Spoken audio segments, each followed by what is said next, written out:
சாயங்காலம் ஒரு 6, 6:30 மணி ஆனோனே, நமக்கு வந்து பஃப் சாப்பிடலாம், வடை சாப்பிடலாம் இப்படிலாம் என்னைக்கும் தோணி, எதையாவது ஒண்ண வாங்கி சாப்பிட்டுட்டே இருப்போம். சரி நீ ஆரோக்கியமா வீட்ல ஏதாவது சுண்டல் மாரி டெய்லி ஏதாவது பண்ணி பார்க்கலாம் அப்படின்னு சொல்லி, நேத்து கொண்டைக்கடலை, வெள்ள கலர் கொண்டைக்கடலை வந்து ஊற வச்சிருந்தேன். எல்லாருக்குமே வந்து சுண்டல்லாம் பண்ண தெரியும் அப்படின்னு எனக்கு தெரியும். சரி இத பார்த்து மோட்டிவேட் ஆகி வெளிய ஸ்நாக்ஸ் சாப்பிடுறதுக்கு பதில் வீட்லயே செய்யட்டும் அப்படின்னு சொல்லி நானும் ரெக்கார்ட் பண்ணேன். புதுசா சமைக்கிறவங்க யாராவது பார்த்துட்டு இருந்தீங்கன்னா, உங்களுக்கு பயனுள்ளதா இருக்கும்னு சொல்லி நான் எதுக்கும் சொல்றேன். முந்தின நாள் ராத்திரி வந்து நான் 1 கப் சுண்டல் வந்து ஊற வச்சிருந்தேன். இப்ப அத வந்து தண்ணி வடிச்சு பிரஷர் குக்கர்ல சேர்த்துட்டு, அதே கப்ல 3 கப் தண்ணி சேர்த்து, 1 டீஸ்பூன் உப்பு சேர்த்து வெயிட் போட்டுக்கிட்டேன். இப்போ வந்து நம்ம இத 5 விசில் வேக வைக்கலாம்.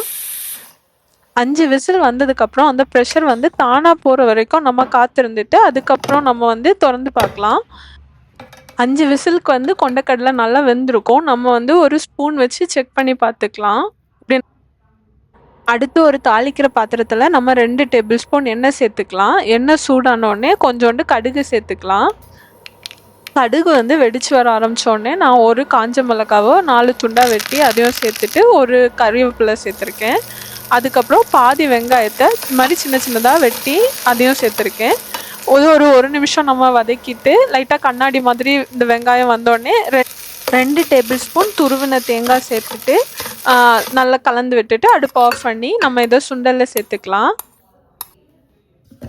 சேர்த்துட்டு இதை நல்லா கலந்து விட்டுக்க வேண்டியது தான். இப்போ வந்து நம்ம சுண்டல் வந்து சூப்பராக தயாராகிடுச்சு. உங்களுக்கும் என்ன மாதிரி ஸ்நாக்ஸ் டைம் வந்து ஏதாவது கடையிலேருந்து வாங்கி சாப்பிட்ணும் அப்படின்னு தோணுச்சுன்னா, இது மாதிரி எளிமையாக வீட்டிலேயே சுண்டல் வந்து ட்ரை பண்ணி பாருங்கள். நான் இன்றைக்கி இது கூட சூடாக பிளாக் டீயும் குடிச்சிட்டு அப்படியே மலையை வேடிக்கை பார்த்துட்டு நல்லா என்ஜாய் பண்ணேன்.